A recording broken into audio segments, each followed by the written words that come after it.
There is no safe harbor. That's why we have to join each other.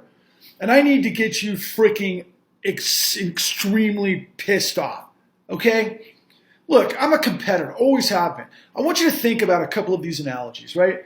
So like on just the competitive end, the way this is played out with the corruption and the trillions of dollars that have been looted by the system that buried everyone else, I want you to imagine, you go to your kid's Little League baseball game, you've been coaching all summer long, you put hundreds of hours in, the team elevates and they go through the playoffs and they get to the World Series, and then you find out that the game is rigged because the umps are gonna tank it and they're calling all the wrong, strikes and balls for the other guy and so on and so forth, and you just get screwed. Okay, that would be one aspect of it, but it's freaking monumentally even worse than that. Now imagine you had a child that was a gifted student that went all the way through their high school education, all the way through AP classes on their own, earned an opportunity to go to Harvard, and then you find out, or an Ivy League school, then you find out they can't get placed there because some rich guy paid some guy in admissions at one of those Ivy League schools on some bullshit scholarship that would make sure that your kid didn't get the opportunity that he actually earned.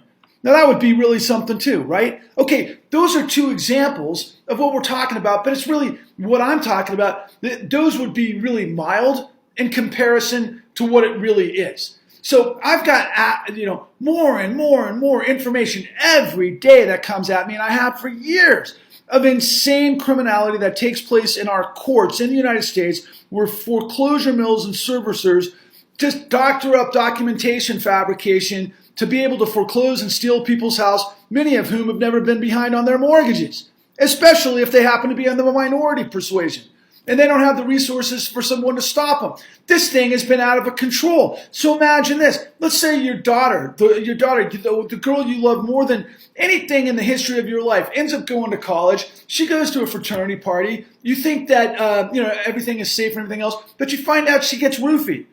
And then she gets gang raped. And then she gets murdered in the parking lot and they actually run over her. And then you get all of the evidence and you go to the freaking judge and you find out that the judge isn't going to allow the evidence, because the judge is getting paid by the system to make sure nobody understood that happened.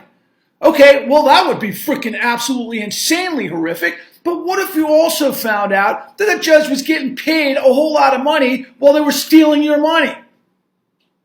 Then you couldn't get ahead. That all of those 2 jobs that you paid to get your daughter and her grades and a scholarship, only to wind up in a situation like that where they threw her out like, garbage.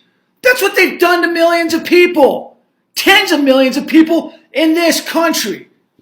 It's not like our schools are